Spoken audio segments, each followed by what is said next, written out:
Good morning, good afternoon, and good evening, and welcome to this week's episode of Maconomics, brought to you by State Farm. I'm your host, Ross Mack, and I'm here to try to help you get to a bag and help you protect the future you deserve. We got a new caller calling. Talk to me what you got. What's up, Ross, man? Look, I ain't gonna lie, bro. I ain't one for percentages, especially since my last girl broke up with me when I said let's go 50-50. But now I keep hearing people say the old school way of investing, the 60-40 split, is dead. Is that true? What's everybody doing instead? Hey man, that's a phenomenal, hilarious question. Look, I ain't gonna lie to you. I ain't the one that's gonna be able to give you all the relationship advice. I ain't Kevin Samuels, but I can talk about relationship finance. That's a whole nother topic, right? And maybe we'll talk about that later. But in terms of your actual portfolio, that's a great question, man. And look, you're not wrong, right? The traditional 60-40 portfolio, where it was 60% stocks and 40% bonds, that used to be the gold standard, right? The idea was that stocks are going to give you growth while bonds are going to give you safety. And together, that's the perfectly balanced portfolio, right? But here's the thing, right? Bonds haven't been that sexy lately. With low yields over the past decade and inflation eating into returns, young investors definitely want to have bigger plays with better upside, right? So instead of sticking to the 60-40, a lot of these young investors are trying to diversify into four key areas. You got private equity, venture capital, real estate, and obviously cryptocurrency, right? So let me actually break all those down, right? First, you got private equity. That's owning a piece of companies before they go public. Then you got venture capital.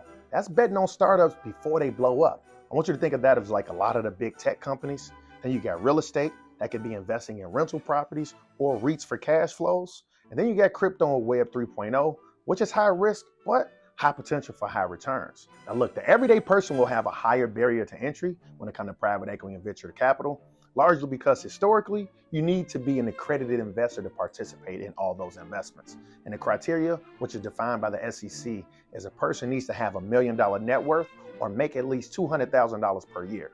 Now, obviously, the average person don't do that, right?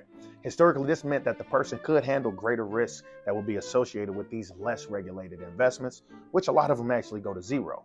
And we've seen some of our favorite celebs make a whole lot of money when it came to these type of private investments. I mean, Nas, y'all know he made a bag in the crypto space. 50 Cent made a bag in the beverage space. And even Jay-Z, he made a bag in the tech space. And look, man, the list goes on and on. Now, the everyday person actually can access real estate and crypto a whole lot easier. For instance, right, you can buy income-producing real estate in the form of REITs, real estate investment trusts, same way you can buy a stock.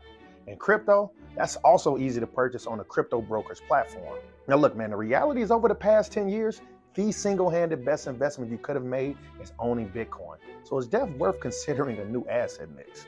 But look, before you start moving your entire portfolio into startups and crypto, here's the game, right? Alternative investments can have a whole lot of risk, man. It's very risky and it's less liquid.